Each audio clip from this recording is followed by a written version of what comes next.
Hello, everybody, and welcome to the Radical Candor podcast. I'm Kim Scott, co-founder of Radical Candor and Just Work. And I'm Jason Rosoff, CEO and co-founder of Radical Candor. And I'm Amy Sandler, your host for the Radical Candor podcast. On the second episode of this season, which by the way is season 4, we discussed the Get Shit Done wheel. And in our last episode, you heard about step 1 of the wheel, which was called listen. Today we're talking about the second step on the GSD wheel, which is clarify. Go ahead, feel free to check out the previous 2 episodes if you want to learn more. But in the meantime, if you've created a culture of listening, the next step in the Get Shit Done wheel is to push yourself and your direct reports to understand and convey thoughts and ideas more clearly. Trying to solve a problem that hasn't been clearly defined is not likely to result in a good solution.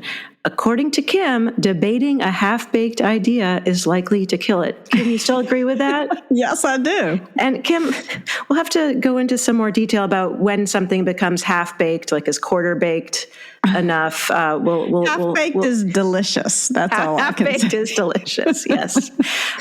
So we're now doing Radically Candid Recipes with Kim Scott. You know what? I'm just realizing now we had an aggressive word in here. What? We said it was debating a half-baked idea is likely to kill it. Yeah, it's likely to destroy it. I don't know. That's pretty aggressive. Destroy That's and also, that's debating a half-baked idea is likely to ruin its outcome.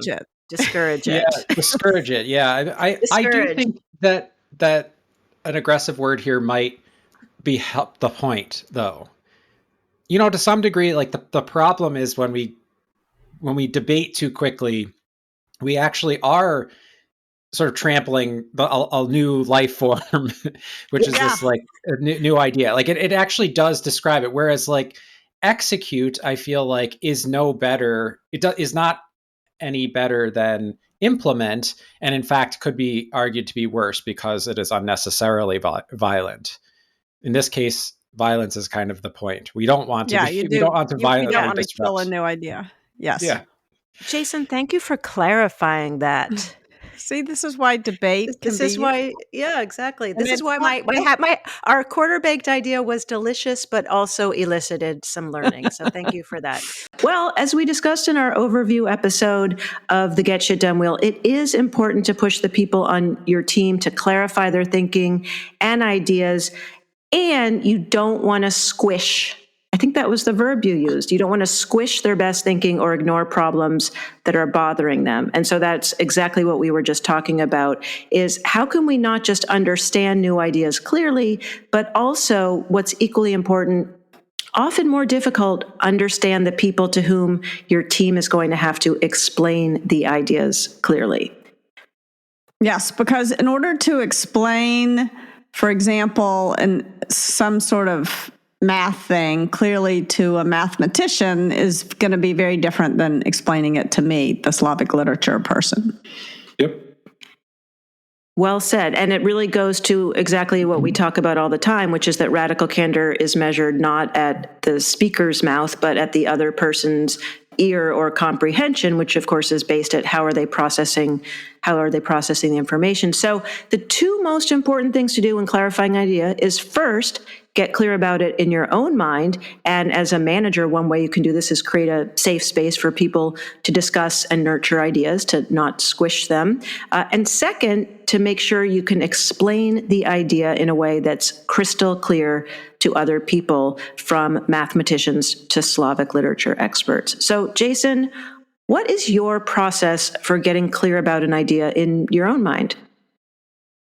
I think this gets into a little bit what makes for good brainstorming conversations, but I'll just talk about how I use this insight for myself. So one of the things that I've realized is that new ideas, the development and refinement of new ideas, is a non-linear process. Amen. It is a non-linear process. It is very frustrating that it is a non-linear process. We want it to be. Jason, I feel like you're speaking from personal experience there.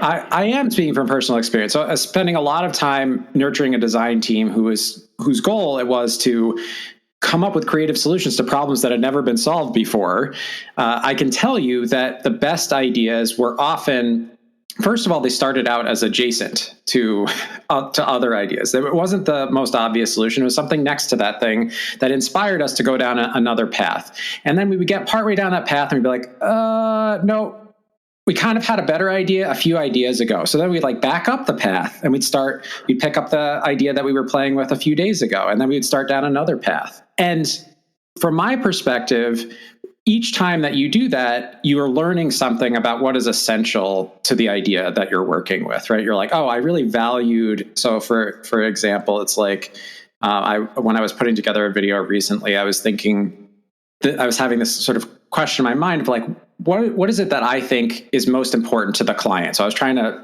help people understand the context of the work that we're doing with a client. What do I think is most important to a client? What do I think it is that people on the team already know or assume?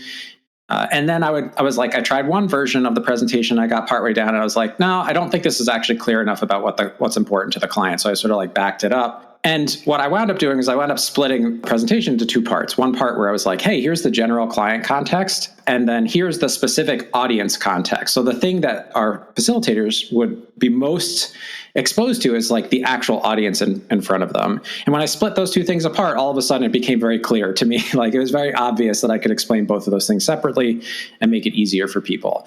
But that was not just about empathy for them. It was also empathy for myself. Because as I was trying to put it together, I was finding it was very confusing and jumbled in my head until I found that point of separation. And so and Jason, I'm really curious, like, do you think you would have been able to, like, you wouldn't necessarily have been able to make that separation without having first made that confusing, jumbled first pass? Is that accurate? Exactly. Yes. Oh, well, I'm sure there's someone out there who would have realized that sooner than me. So just to be fair to all the other brilliant people out there, someone would have figured that out faster than I did. And at the same time, I think my biggest learning is like, I need to have patience with myself. And when I find that it is frustrating, when I find myself frustrated in trying to articulate the idea, either in writing or to draw it or whatever else, I've learned to recognize that for what it is, which is like, I haven't quite figured out what is essential about this. And I need to give myself some time to back up and re-examine the thing until I find a path that feels easier. And I think that's the experience has led me to understand that feeling of ease is often associated with a path, like a valuable path to follow. Kim, I'm so curious as Jason is talking, I'm thinking about you as an author of several books, and especially Radical Candor and Just Work, which have made such an impact in the world, and just your process of literally sharing your books with, if I'm not mistaken, hundreds of potential readers at a time, so much that it would crash Google Docs. Is that an accurate assessment? Yeah, it only took 115 people and 300 pages to crash Google Docs. But I'm so curious, like from your own process as a writer, and you also say that as a boss, your job is to be the editor. Where do you see clarification, even with your own ideas, how writing helps that and how that influences your process of clarifying ideas for yourself? Yeah, I mean, I think there's, as Jason said, there's two parts to it. The second hardest thing about writing, for me anyway, is getting inside my own head. And giving myself the space and the time to have all these arguments with myself, to be radically candid with myself. Like, do I really believe this? There were several things in Radical Candor where I had written many, many, many pages about something before realizing that I thought it was wrong and that I disagreed with it, and that happened often. In fact, with Just Work, I wrote, I think, 80,000 pages and then threw it away and started over. Not because I totally disagreed with myself in that case, but I had the structure wrong. So I think that's the second hardest thing is sort of wrestling with myself. But the very hardest thing about writing, for me anyway, is getting back out of my own head. And that is where I need other people and a lot of other editors. That's why I have so many people I beg so many different people to read early versions. And I'm so grateful for the people who are willing. I describe, it's not just a shitty first draft. It's like vomit on the page. It's really disgusting. But now I'm mixing lots of disgusting metaphors. That half-baked, that's my favorite part of the process, actually. The messy, part, writing is editing. In many ways, what clarifying an idea is about what you're going to take out and what you're going to strip away, or as Jason said, how you're going to divide it into a couple of different phases. So, for example, when I was at Apple, we used to talk about clarifying new ideas, and we would use Picasso's bull. And, his first, there's a lithograph of, 9 or 12 or something, the different sketches. And the first one that he drew was, more detailed than the last one. It's just a few lines. And I think that's a big part of clarifying is, first of all, wrestling in your own head with what you're trying to draw, and then figuring out what is the simplest way to explain it to someone else. And again, adjusting depending on who you're talking to. Yeah, it's really interesting because Jason got to a place where you were talking about ease, and Kim, you're talking about simple. And, I think one of the reasons why people love the Radical Candor framework is there is like this real simple elegance. And yet, if I'm hearing you, it's not like we just, write down a 2x2 with there was a lot of effort to get to the simple elegance of the framework. Yeah, it took, when I started to write Radical Candor, I thought I could write it in 3 months because I had taught this class, Managing at Apple, and then I had helped Dick Costello create Managing at Twitter, and I thought I knew exactly what I wanted to say, and it was just a matter of getting it down on paper.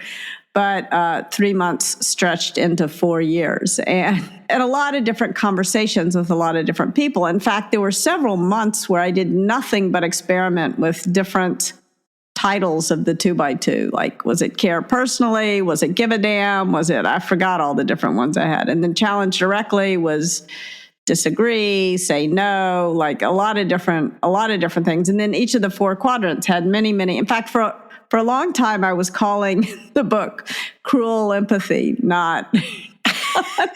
And Jack Dorsey was one of the people I asked to read it, and he refused to read it. He said, I'm not going to read a book called Cruel Empathy. It sounds like a Harlequin romance. So that convinced me to think harder, but that was what helped me clarify that, conversations like that really helped me clarify what I was trying to say. And I'm grateful to all those people who helped. Well, and I'm grateful as a reader, and I'm also grateful as a writer. It's very heartening to know that the editing process is not a walk in the park. And if anyone wants to learn more about that, Anne Lamott is certainly my favorite. Yes, mine too. Bird by bird. Bird by bird, and the quote about, hating writing but loving having written. So to go back to what, Jason, you were talking about with brainstorming sessions, where do you see actual brainstorming sessions fitting into the clarifying process? As we said at the top of the podcast, when ideas are new, we want to create a space specifically to talk about those ideas in a way that supports their development, as opposed to encourage them to be crushed underfoot as we trample over them. And brainstorming sessions, having a name for it and having an intention behind these conversations where the goal is to actually help the idea get better are super, super valuable, because it's important to remember that the rest of the time, when you're not in a brainstorming session, you're in operating mode. You're in make stuff happen. You're in implement and make stuff happen mode. And that you want to get out of that mindset for a brainstorming session and create an opportunity to actually play with ideas. And so I think of brainstorming as quite playful. And this idea, we reference this idea of plussing. Pixar has this idea of plussing. And in the world of improv, we have yes and. But that is definitely the spirit of a brainstorming session, is to build up, right? To say, yes, I like that. And what if we did this? And what if we did that? And so that's a great opportunity to start to clarify an idea, because when an idea is half-baked, there's lots of good stuff in there, but there's also lots of probably bad/unnecessary stuff. And the only way to learn what the difference is between those things is to actually have people start to play with it and try to find the goodness in it. And interestingly, the plussing, the yes-anding, to quote Kelly Leonard, can also point out some of the reasons why an idea might be bad. I think we have this tendency to create this yes and is all about positive. So sometimes you can take an idea to its logical extreme by yes-anding, and then that's also good. It's a good thing. I'm afraid to say yes. I'm afraid to say yes and at this point. So sorry, Jason, what were you saying? Yes and. I think the idea of we're not polishing, right? We're like tacking on. We're like pulling apart and putting back together. We're not refining necessarily. We're sort of like defining. Refining comes later, right? Refining comes like once the idea started to crystallize, and then we can debate it. Like that's the point at which we really start to like figure out where the sharp edges are and to start to cut those off. But I really loved brainstorming sessions, and at the same time, they were sometimes the most frustrating conversations, because if you're not used to brainstorming and you don't accept that ideation and stuff is not linear, which not all members of the team at Khan Academy, for example, accepted. It was very frustrating for them because they wanted to come in and like rubber stamp something. Like that was their idea of a brainstorming session. We're going to come in here, we're going to talk about this idea, and when we leave, we'll have decided which of these things we're going to do and exactly what it's going to look like. And I think that's hard for a lot of people to get out of that, to shift out of that mode. But the yes-anding is a technique. Yeah, I'm so grateful you brought that in, Jason, as an extrovert and a nonlinear thinker. I love a brainstorm, but not everyone loves a good old-fashioned brainstorm. Wharton professor Adam Grant talks about 3 issues of just going ahead and putting a bunch of smart people in a room together. First of all, some folks might be more introverted and end up being ignored, or certainly feeling ignored. Number 2, there's a tendency where people actually hold back from sharing the most outlandish ideas, which could also be the most innovative, that fear of, maybe looking stupid in a group. And then third, what can happen is that groups can experience convergent thinking, where everyone's jumping on the bandwagon and agreeing with an idea and then stifling ideas that might be less popular. And so one suggestion from Adam Grant is that people actually write their thoughts on paper first, asynchronously, and then share in the group, having a really long list. And there's also data to suggest that brainstorming can work best when people are coming up with ideas on their own and then having the time and space to explore them asynchronously. So, Jason, I saw you give a thumbs up on that, but Kim, I'm just curious, where do you think asynchronous brainstorming or asynchronous thinking time before a brainstorm can help? Well, I think that's why it's important to me to write that half-baked, shitty first draft in private, because I need to be able to turn off my editor, to have no inner boss, but just be the wild child, as I write the first draft. And I think it's also why, and then when I bring other people in, I want to bring the kind of people in who are not going to be, there are certain people I would never invite to read an early first draft because they're going to be so turned off by the messiness of it that I know they won't be able to they won't be able to engage in a way that's helpful. And so I think that it's really important, if you're gonna brainstorm, to help people shift out of that desire for linear process, desire for, efficiency. Like if I am in my, what do we call it? Implementing mode, not my execution mode, my implementing mode, I am all about efficiency. But when I shift into brainstorming mode or into writing mode, I got to get out of that, and I got to allow what I thought was going to take 3 months to take 4 years. And, we don't always have the luxury to spend. I mean, I was lucky that I had the luxury to keep going. Part of it is also making it fun. If it's not fun, you're not going to come up with your best ideas. You really have to be free and to innovate. And that can be tricky. When I'm in implementing mode, I'm narrowing my focus, I'm narrowing my attention, I'm demanding efficiency, and I'm not as free. Yeah, Jason, I'm wondering, as Kim is sharing that, in the meetings where you're going to be the one implementing and someone's coming up with all these ideas and you're telling them in your head of how many months it's going to take or 4 years, I'm feeling some people listening to this and starting to feel stressed at the very thought of, oh gosh, I'm going to be in this meeting and someone's just going to, be spitballing these ideas and it'll, and I'm going to be the one left holding the bag to implement it. So how have you addressed that potential inhibition to fun and play for the folks that are in the room that are the ones going to have to actually carry it out? It's all about rules, which seems weird, but it is. Like, from my perspective, you want to make this a game. Like, to Kim's point about making it fun, you want to make brainstorming or refining of ideas fun for people. And in order to do that, because it is not natural for everyone to get out of these modes, you do have to make rules. So this idea of, no butting, right? Like, you can't butt that idea. You can build on it, but you can't tear it down. And it seems like, well, isn't that actually a constraint? And wouldn't that lead to but it is. And it has a sort of magical power of forcing people to think about how do I build on this? How do I take this further, as opposed to how do I sort of refine, edit, chop it down? The other thing is no decision. That's probably the biggest piece of context is we're not making a decision at the end of this meeting.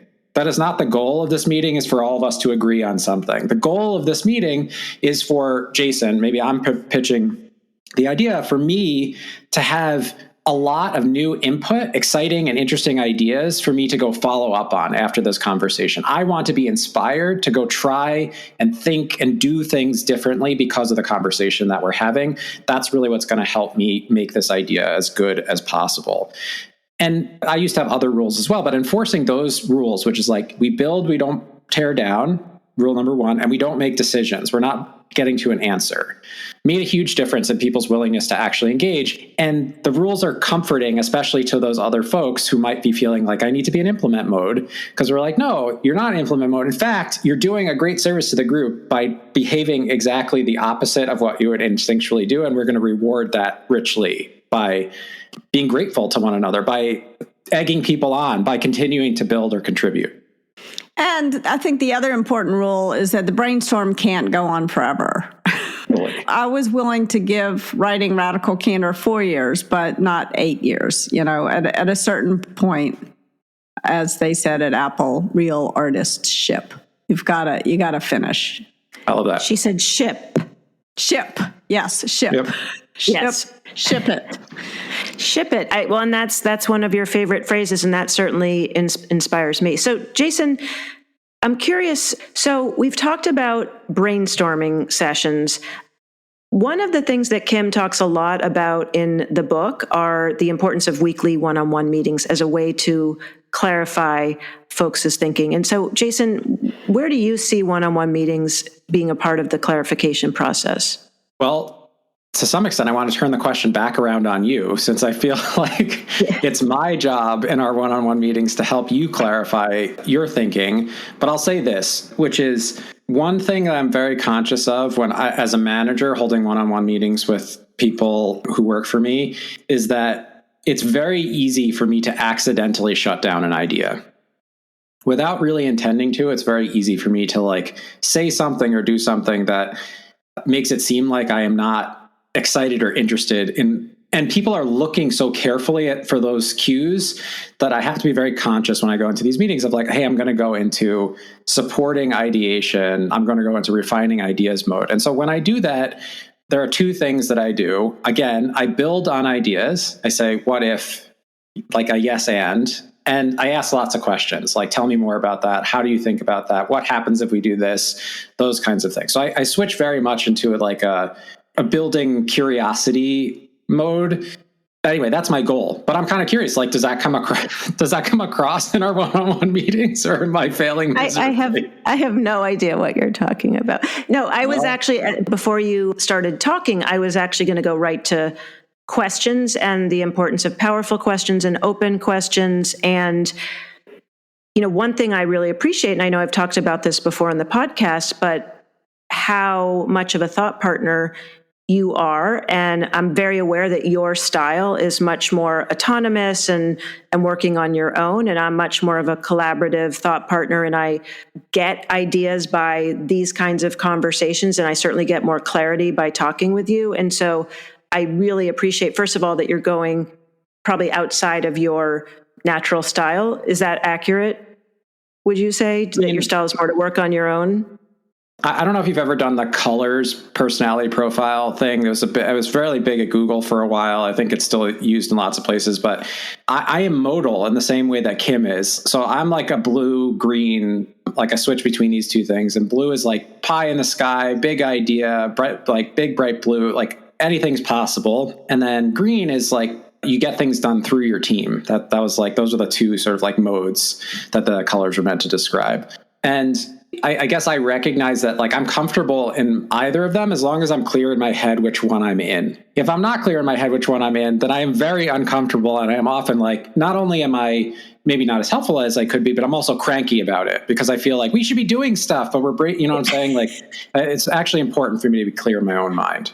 Well, first of all, that's very helpful for me because I never experienced that on my side. So that's just more data. But one of the things that I think I value most about you is your ability to ask thoughtful questions that help me get more clarity from my own thinking. And this is something that we see a lot in our listening exercise, where it's like, well, if you can just be in that discomfort of the silence, the person will figure it out themselves. And so I think you have that ability not just to ask the great question, but actually to pause and give space for me to come to a conclusion or an inference that I certainly wouldn't have had, not just the question, but actually the space for me to process it and really get to what you're asking. And then if I'm actually not quite clear on what you're asking, I found we actually end up having even more interesting conversations when we're maybe going off onto some of these side topics. So I find you what Kim defines as a thought partner, like the consummate thought partner for me,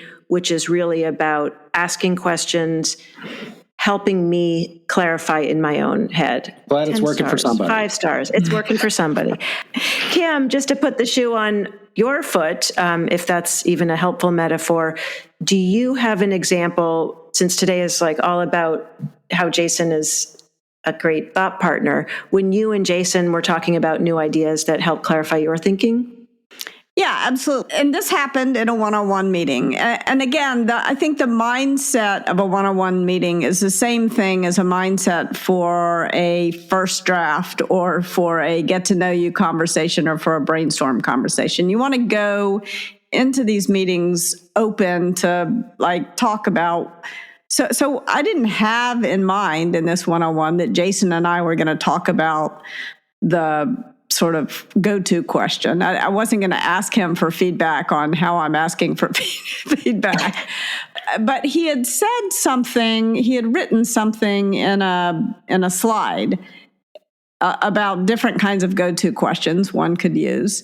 And my favorite question was not included on Jason's slide. And so I asked him about it. And that was when he told me that Can I just actually ask, how specifically did you ask that question? Do you remember what words you said? Like, were you feeling any frustration that your favorite question wasn't there? Was there any emotion around that? No, I just wondered why it wasn't there. I mean, I just was, I think, curious. So you were, okay, great. I didn't have I mean, this is kind of embarrassing. It never occurred to me that he didn't like it. Why is that embarrassing? I feel like I don't know. the most interesting things in life happen right after you're like, why would anybody possibly think differently than this? Yeah, it had not occurred to me that you didn't like it. I just was wondering, like, why did you change? Why did you change that slide? And I hadn't intended to ask it. It just kind of came up. And I think that's one of the nice things about conversations and conversations with people. This was relatively early on as we were getting to know each other, starting to work together. And I think that's one of the nice things about these get to know you conversations is you go into, in fact, one of the things I used to ask my direct reports when I was working at Google to do is one-on-one per quarter, I asked them to come in without an agenda. and we would just talk, and we didn't know what we were going to talk about. And all kinds of different things. We would often just have a nice conversation and get to know each other a little bit better. Or we would talk about, some work-related thing that wouldn't have come up otherwise. And so I think it's really important for those one-on-one conversations to be kind of like those intense, I for some reason this keeps coming to mind, so I'm just going to say it. When I was in college, I remember at one point I was having dinner with two of my really good friends who are still talk to all the time. Actually, not all the time. I don't talk to them, either one, often enough. But anyway, two really good friends. And I remember we were just kind of wound up talking about the future and what we wanted. And it was such a meaningful conversation. And I remember my one friend, Ellen, was like drawing little pictures of houses as we were talking, because we were sort of talking about what kind of life we wanted. Every once in a while, I think we can all imagine we have these conversations that really have a lot of meaning for us in our relationships and just in our life. Like the whole point to me of life is communication with people. If you can have those kinds of conversations at work, that's the answer to Marx's alienation from labor, not Marxism. Yeah. I like that, Kim. And I think that there's like a theme coming out of this for me, which is something that comes up often in conversations about radical candor, which is like, you're talking about one conversation a quarter. This doesn't have to be 7 hours a week where you're doing this. It's like you can time boxing nonlinear stuff is a really helpful way to create serendipity, right? To like find something that you didn't expect to find, but you don't have to infinitely feed nonlinear. Like you can switch between these things. You can say, we're going to have a moment to be without an agenda for us to just like talk to one another. And I think like that is a consistent drumbeat for me in the guidance that we give, which is like, yes, like invest in the relationship, care about the person. That doesn't mean you have to spend 8 hours a day, 5 days a week only doing that. There's other stuff that you can do, but you want to make sure that you're being intentional about the time you do spend creating space for these other things, which might not otherwise happen naturally. It's interesting. We did this at dinner. Andy said to me, because he noticed that I tended to bring to the dinner table. And dinner lasts, if we're lucky, 15 minutes. It's a very short thing with the kids at this point. They're not interested. But we're very strict about spending at least 15 minutes at dinner. My husband, Andy, noticed that I tended to bring complaints. I tended to bring some feedback to the dinner table. And he said, this is not your feedback time, Kim. This is not your time to criticize the kids. This is your time to talk. And that has really helped us have an open, keep dinner table conversation open, not too focused on having an agenda. And it actually goes with what Jason was saying of sort of rules and guidelines of and actually then the freedom from the structure. Kim, I would be remiss if I didn't get back to the clarification that Jason provided on the surprising go-to question that he was not fond of from that slide. My question was, what could I do or stop doing that would make it easier to work with me? And Jason, you can say what you said to me. All I said was, that's a hard question for me to answer. It's just like too big, too open-ended. Is there like something more specific that you want to know? And Kim obliged. She asked me what's something I did in the last week that made it difficult to work with me. That's a much clearer, easier question for me to answer, and I appreciated it. And what's great about that exchange is that happens a lot with our go-to questions where it's like, oh, this question doesn't actually work for me, or it is too broad. So we're doing the things we're teaching as well. Well, that's all for this episode, folks. We've got so much to say about clarifying. We've split it into 2 episodes. You can catch part 2 of Clarify in 2 weeks.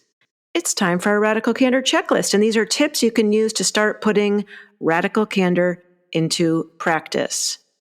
Tip number 1, use your one-on-one meetings to help people clarify their ideas. You create a safe and open space where people can come in and just talk to you about stuff. They don't have to have proposals. They don't have to have solutions. They just can come and talk. This is the part of Radical Candor where you put your phone in your pocket and you talk to people. Maybe you're taking a walk with them. Maybe you're talking on the phone. Maybe you're lucky enough to be in person. Maybe you're lucky enough to be talking on the phone and taking a walk, whatever it is. That's what Jason and I are going to do as soon as we finish this podcast. We're going to take a virtual walk together. Oh, I love that. Tip number 2, as the boss, you're the editor and not the writer. Help your team members clarify their own ideas before presented to others by helping them choose what to eliminate and what to emphasize based on the audience that will be hearing the idea. Tip number 3, encourage people to brainstorm and explore ideas asynchronously before they bring them to the larger group. When they are going to brainstorm, make sure that there are clear rules in place so that people can fully participate in that session in a way that is helpful. And remember, no brainstorm goes on forever. For more tips, you can go to radicalcandor.com/resources. Go ahead, download our learning guides for practicing Radical Candor. We'll have a bunch of show notes for you. Go to radicalcandor.com/podcast. Go ahead, rate and review us on Apple Podcasts. Don't forget, I always like to hear Kim share the title of her latest book. It is Just Work: How to Root Out Bias, Prejudice, and Bullying to Create a Kick-Ass Culture of Inclusivity. And again, the Radical Candor store is now open. Go to radicalcandor.com, click the shop link. You can always reach out to us at podcast@radicalcandor.com. Bye for now. Thanks for joining us. Our podcast features Radical Candor co-founders Kim Scott and Jason Rosoff, is produced by our Director of Content, Brandy Neal, and hosted by me, Amy Sandler. Music is by Cliff Goldmacher. Go ahead and follow us on Twitter @Candor and find us online at radicalcandor.com.